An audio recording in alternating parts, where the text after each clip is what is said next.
Well, this is the other lecture about the other hormones, the other hormone producing tissue. Only lectured for UPCM on the advice of Dr. Bless Mantari.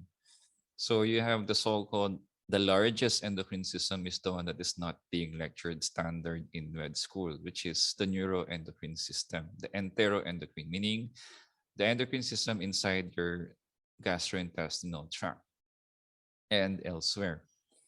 So we use the term diffuse neuroendocrine to as an umbrella for these particular systems, which can be found partly in the adrenal medulla, as mentioned earlier, those postganglionic neuron-like neurons in the adrenal medulla, which produce norepinephrine and epinephrine. Surprise, the endocrine pancreas is a form of a diffuse endocrine system, neuroendocrine system. And as mentioned, the largest endocrine system is actually the gland, well, system is inside your GI tract. And you also have a representative in the lower respiratory tract, meaning in the lungs, the lining of the lungs. So emphasis on scattered because they're so scattered, you don't even know that they exist. Well, they were not thought of to exist until people had to deal with cancers, which were neuroendocrine in nature. So because of that, they had to go back and see, okay, these cells actually exist in the normal human beings. So these are the diffuse neuroendocrine tissues, hence the biggest endocrine organ, if you think of it that way. So much like the skin is the largest organ. So on EM, you see the clue. We know that they produce something, but are they endocrine tissue? So definitely under EM, they have these vesicles, the electron dense cores, which are suggestive of production of hormones. So where are these diffuse? So diffuse means spread out. It's so spread out that you won't be looking at them. You won't even recognize them unless you're actively looking for it. So if I advise against asking your other faculty about it when in your discussion boards, because they might not be able to answer you about that. So ask everything else except these neuroendocrine cells. So they are scattered as mentioned and in the lining of your GI tract. So you'll know this term later on, mucosa of the GI tract and in the linings of the pancreatic and biliary ducts. Example of this, which you'll be encountering in the GI module, is the Kolchitsky cell. So when they lecture it there, oh, by the way, this is the Kolchitsky cell. But I'm mentioning here a special cell. Hey, this is the Kolchitsky cell. It is a diffuse neuroendocrine system kind of cell that you may not be looking for, or you might not even recognize it when it's right there in front of you.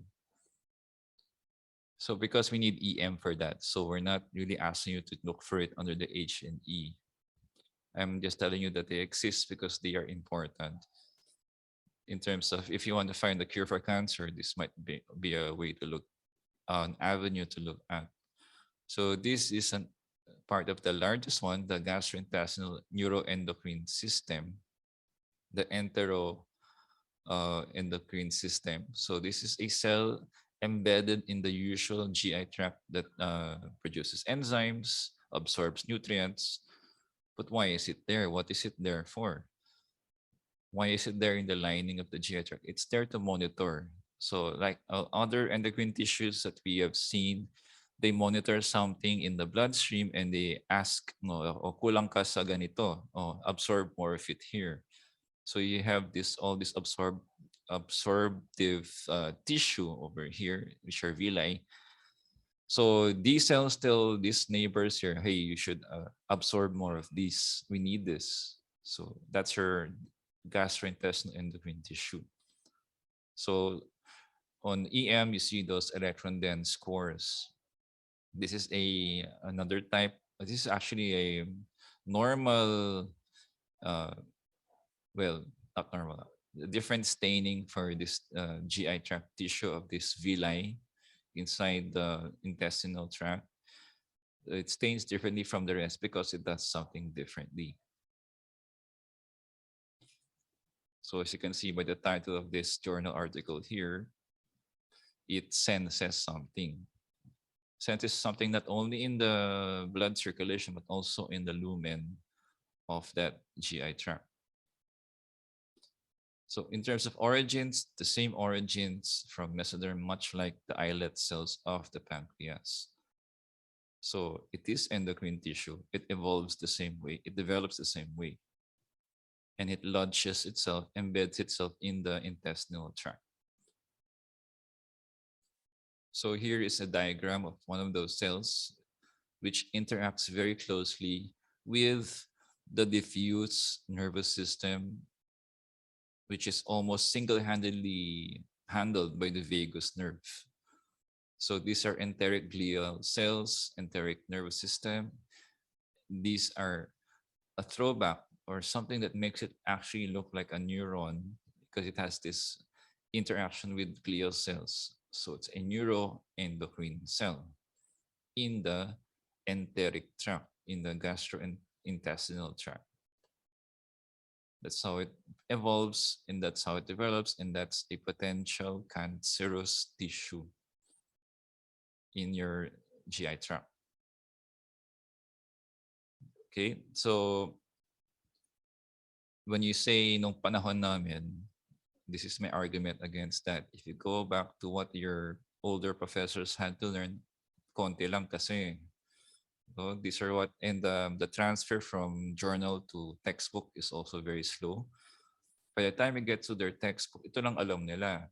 So for you, with the explosion of all the different discoveries, some of which I've already mentioned to you, these are not yet in the textbooks, or they're just starting to be put in the textbooks and in the board exams. But they say, nung panahon namin, this is what they know. So you see, uh, with every new generation of med students, they have to study more and more of these new things that come out. So there are an explosion of hormones discovered in the past 10 to 20 years. So going back to histology, similar to the gastrointestinal tract, you have embedded special neuroendocrine tissue as well in the lungs, in the lower respiratory tract. And since the theme here is they sense something and they act on something, this time the setting here is respiration, meaning has to do with carbon dioxide, oxygen. So you have receptors here, chemosensors, chemoreceptors, which are actively monitoring the state of your oxygen. So again, this may be targets of the virus that we're dealing with right now in this pandemic. So this lower respiratory tract embedded neuroendocrine tissue. So this is a PNEC, a pulmonary neuroendocrine cell. Again, please do not ask your other faculty about it. No, sir, ito ba to? Ma'am, is this a PNEC? And they'll tell you, ano bang PNEC? What's that? So PNEC looks like this, like the goggles of a minion peeking out at you here, embedded here in the respiratory tract lining. And what do they produce? These strange sounding hormones, which apparently don't have anything to do with respiration. Gastrin releasing peptide. Gastrin, it's a stomach hormone peptide. What's it got to do? Why is it here inside the lungs? Another one, even more perplexing, calcitonin gene-related protein, which is actually also a target when we're dealing with people with migraines. Why is it here in the lungs?